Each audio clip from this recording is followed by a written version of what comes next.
In our book, The Mandolin Player's Practical Guide to Scales and Arpeggios, we talk about the big four. The big four are scales, folded scales, cross-picking, which includes arpeggios, and harmonized scales. So we're going to just briefly talk about those because we've discussed them in that book, but you can refer to that book and video for information on those. And I'll just briefly introduce them because we're going to talk about how they work with improvisation. We've already shown you how scales work, right? Just a G major scale. What we're going to talk about now is folded scales. This is number 2 of the big four. And what I'm going to do is I'm going to go through the big four and then we'll come back to scales and talk about some different colors for scales that you can use as you improvise, okay? So folded scales is where we take any scale notes and we put them in a certain pattern. So there's a tune called Blackberry Blossom, you may know, that goes like this. And what's happening there is I'm starting on the root, walking up to the third and coming back to the root G. So it sort of folds back on itself, so we call them folded scales. And then what I do is I go down the scale. Right, so I'm starting on F sharp, walking up, and then back to F sharp. And then I could continue that, just walking down the scale.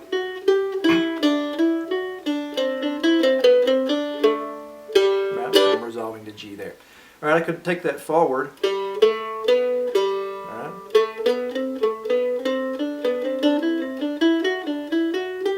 And there are 3-note folded scales, 6-note folded scales, 2-note folded scales, but the 4-note folded scales are what we're really interested in for our bread and butter because they're going to fit in a measure very nicely. If we're playing 4/4 time, we want 8 notes in a measure, so we'd have 8 eighth notes. So if I can play a 4-note folded scale and then continue, that would be a complete measure. And what that would allow me to do is I could switch back and forth between a straight scale and a folded scale. So I could play straight, there's a measure, switch. So right there I played a straight scale up, and then I switched to a folded scale. And then from there I have my next measure. I could do either one. I could take the next note, B, and I could continue with a straight scale, or I could fold. So the idea is that once you have these under your fingertips, you can grab them anywhere you want. Ideally, you would just be able to grab it anywhere on the neck. If I'm playing a straight scale, fold, straight. Right, and so you get so much variation just doing that that you almost wouldn't need any of the other big four. But so what I'm going to do next is I'm going to just show you how I can trade back and forth between the straight scale and the folded scale, and I'll get Brad to play some rhythm for me just over a GCD progression again. Alright, 1, 2, 3, 4, straight. Folded. Straight. Straight back up. Fold. Straight. Walking straight up, it's all folded, straight,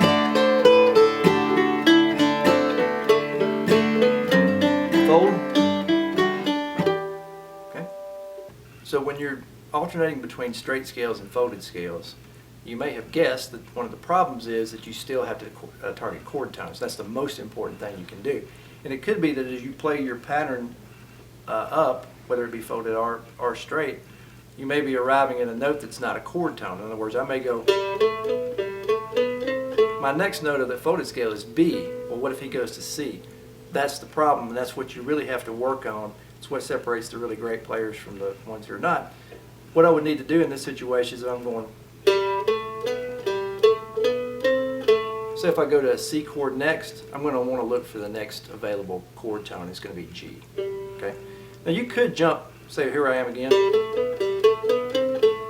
I could jump up to C. There wouldn't be anything wrong with that, but it's going to disrupt your pattern, right? The ear likes to hear this pattern. So those are the kinds of ideas that you can use. Just and experiment with it, but remember you always have to land on a chord tone.